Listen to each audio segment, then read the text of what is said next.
नमस्कार, मैं हूं हनुमान गोयल और आप देख रहे हैं राज 24। आज हमारे साथ हैं बहरोड से कांग्रेस के वरिष्ठ नेता, किसान नेता और एक अलग पहचान, प्रधान प्रतिनिधि के रूप में इनकी सबसे बड़ी पहचान है इनकी धर्मपत्नी जो बहरोड से प्रधान है, उनके प्रतिनिधि बस्तीराम यादव।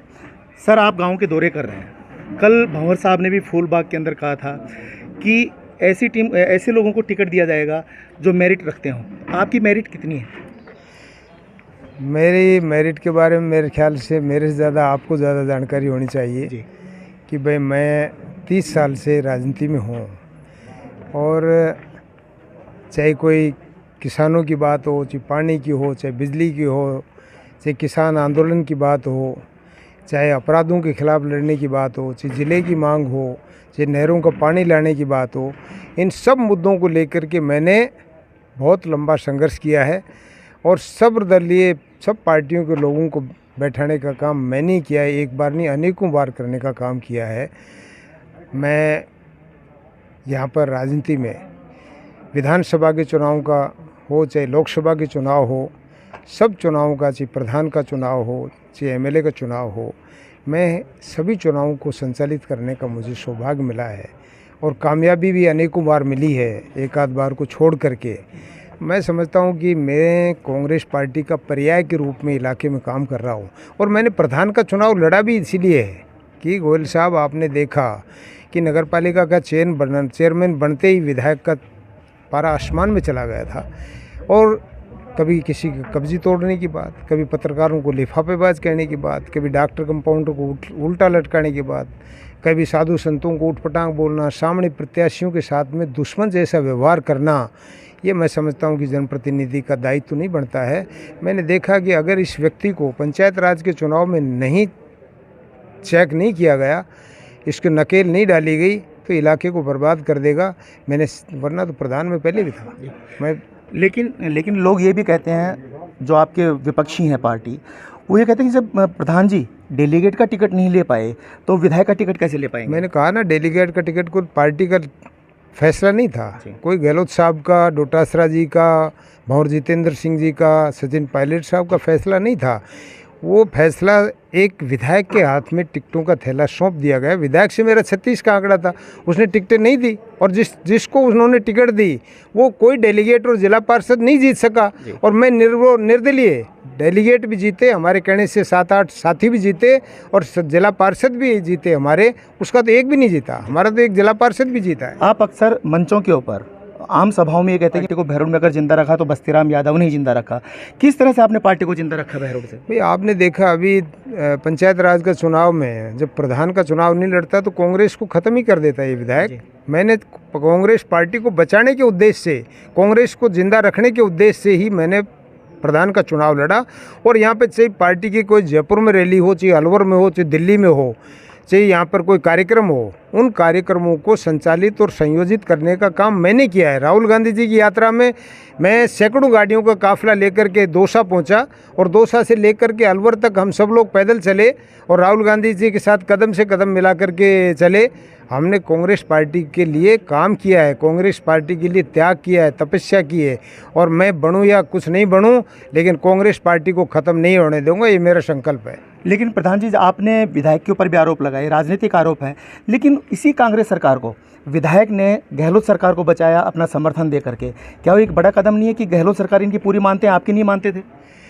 देखिए, निश्चित रूप से निर्दलीय विधायकों की आवश्यकता थी, सरकार अल्पमत में थी और विधायकों को कहने से काम होने चाहिए, लेकिन उन कामों को जो लोक कल्याणकारी योजनाएं माननीय मुख्यमंत्री जी ने, सरकार ने 100 यूनिट किसानों को घरेलू बिजली माफ़ की, 2500 यूनिट प्रति माह किसानों को कृषि की बिजली माफ़ की, 200 रुपये सिलेंडर में अभी कम कर दिए, 1100 रुपये का उज्ज्वला का सिलेंडर था वो 500 रुपये मिलने लग गया, पेंशन मिल रही है, 1000 रुपये विधवा को मिल रही है, 1000 रुपये वृद्धावस्था को मिल रही है।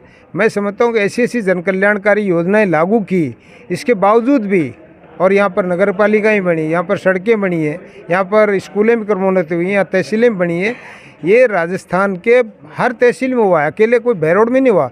अशोक गहलोत साहब ने समान रूप से, मुंडावर में भी, मुंडावर नगर पालिका बनी है, नीमराणा मुंडावर विधानसभा क्षेत्र में आती है, वो भी नगर पालिका बनी है। यहाँ पर स्कूलों में क्रमोन्नत हुई है। समान रूप से पूरे प्रदेश को माननीय मुख्यमंत्री जी ने, सरकार ने विकास के काम दिए हैं। विधायक ने तो यहाँ पे भ्रष्टाचार और अपराधों को बढ़ावा देकर के कांग्रेस पार्टी की छवि खराब करने का काम किया है। और इन सब जन कल्याणकारी योजनाओं का प्रचार करने के लिए, इनका मजबूती देने के लिए, जन जन तक पहुंचाने का जो काम किया है वो मैं करने का काम कर रहा हूं। इसलिए मैं कांग्रेस पार्टी के पर्याय के रूप में काम कर रहा हूं। मैं हकदार हूं पार्टी की टिकट का। एक सवाल और भी उठता है क्षेत्र के अंदर कि बलजीत यादव का आप विरोध जरूर करते हैं, लेकिन बलजीत यादव का विरोध करते करते कांग्रेस और भाजपा एक ही मंच पे आ जाती है। ये कभी नहीं आई, इस तरह का कभी नहीं हुआ। एक बार जिला बनाने को लेकर के सब पार्टियों के लोगों को मैंने एक साजिम पे बिठाया था। उसमें शकुंतला राव जी भी थी, धर्मपाल चौधरी जी भी थे, मेजर ओपी यादव जी थे, चांदना जी भी थे, डॉक्टर करण सिंह जी भी थे। और सब लोगों को जिला बनाने की मांग को लेकर के पांचों तहसीलों ने सहमति दी थी। और इस विधायक की लापरवाही की वजह से, इसके बदयांती की वजह से, इसने इलाके के साथ में धोखा करके बिना पूछे कोटपुतली के जिला बनाने की सहमति दे दी। ये हमारे साथ बहुत बड़ा धोखा करने का काम है। सिर्फ इस बात को लेकर के, जिले के नहरों का पानी को लेकर के और जिला बनाने की मांग को लेकर के सर्वदलीय बैठकें करने का काम किया है। बाकी मैं भाजपा से लड़ा हूँ ना, प्रधान के चुनाव में मैं एमएलए से लड़ा, मैं बीजेपी से लड़ा। और मैं यहाँ पर लोगों ने मुझे कांग्रेसी मान करके जिताया कि ये कांग्रेसी इसको जिताएंगे। और विधायक ने जिसको टिकटें दी थी कांग्रेस को, उसको एक आदमी नहीं जीत पाया, उसको तो इस्तीफा दे देना चाहिए।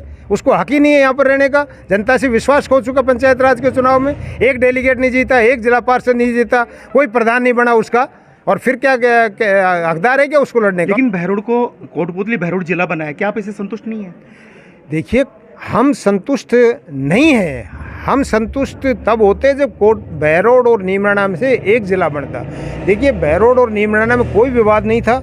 नीमराणा वालों ने कह दिया बहरोड को बना दो, बहरोड वालों ने कह दिया नीमराणा को बना दो, हम सब सहमत हैं। और ये जिला कोटपुतली में जो बढ़ाया है इलाके की जनभावनाओं के खिलाफ, आज देखो ना, कोई दफ्तर खुला गया यहाँ पर सारे के सारे दफ्तर कोटपुतली में खुलते जा रहे हैं। या ना जिला परिषद खुल रहा है, ना यहाँ पर सेशन कोर्ट खुल रहा है, ना पानी का, बिजली का, पीडब्ल्यूडी का, एससी के दफ्तर खुल रहे हैं, ना समाज कल्याण का दफ्तर खुल रहा है, ना सेशन कोर्ट खुल रहा है। मैंने यहाँ पर विशेषाधिकारी मैडम जो लगी है, वो पंचायत समिति में पधारी थी, शुभम चौधरी जी। मैंने उनसे कहा, मैडम जब ज्वाइंट नाम दिया है बहरोड कोटपुतली को, तो आधे दफ्तर बहरोड की सीमा में खोल दें, आधे कोटपुतली की सीमा में खोल दें। लेकिन मैं समझता हूँ कि इस विधायक ने इस इलाके के साथ में इतना बड़ा धोखा किया कि एक बार भी नहीं बोला कि आधे दफ्तर बहरोड में खुलने चाहिए। कौन सा दफ्तर खुला है? चिड़िया का दफ्तर भी अभी तक तो खुला नहीं है। लेकिन विधायक जी अपने जो कार्य किए, उन्होंने विकास कार्य लंबी लिस्ट गिनाते कि मैंने नगर परिषद बनाई बहरोड में, बरडोद को नगर पालिका बनाई और जिला अस्पताल बनाया, और भी लंबे लंबे कार्य मैंने बताया ना, जिला अस्पताल बने हैं ना भाई, भिवाड़ी में बना है, अलवर में बना है, बहरोड में बना है, नगर पालिका बरडोद में, आपके मुंडावर में भी खुली है, नीमराणा में खुली है। पूरे राजस्थान में समान रूप से खुली है, कोई इसका कहने से नहीं खुली है। राजस्थान की सरकार ने समान रूप से प्रदेश का विकास को आगे बढ़ाने का काम किया है। प्रधान जी, एक अंतिम सवाल है, अगर पंचायत चुनाव जैसी स्थिति अब की बार विधानसभा में हुई, कोई अड़ गया कि बस्तीराम जी को टिकट नहीं मिलना चाहिए किसी भी सूरत के अंदर, और आपका टिकट काट के किसी दूसरे को दे दिया जाता है, तो आपकी क्या वो रहेगी? भाई, हम सब लोग कांग्रेस पार्टी के समर्पित सिपाही हैं। जिस भाई को भी टिकट देंगे उसको साथ कंधे से कंधा मिला करके काम करने का काम करेंगे। हमको मिल गया तो हम चुनाव लड़ेंगे, किसी अन्य को टिकट मिला तो उसका साथ देंगे, ये हमारा संकल्प है। धन्यवाद साहब। तो ये थे हमारे साथ बस्तीराम यादव। इन्होंने साफ कहा कि हम पार्टी के कट्टर सिपाही हैं, अगर मेरे को पार्टी जिम्मेदारी देती है तो हम चुनाव लड़ेंगे, या किसी और को टिकट मिलता है तो हम उनके साथ दिलो जान से उनके साथ रहेंगे। देखते रहें राज 24। नमस्कार।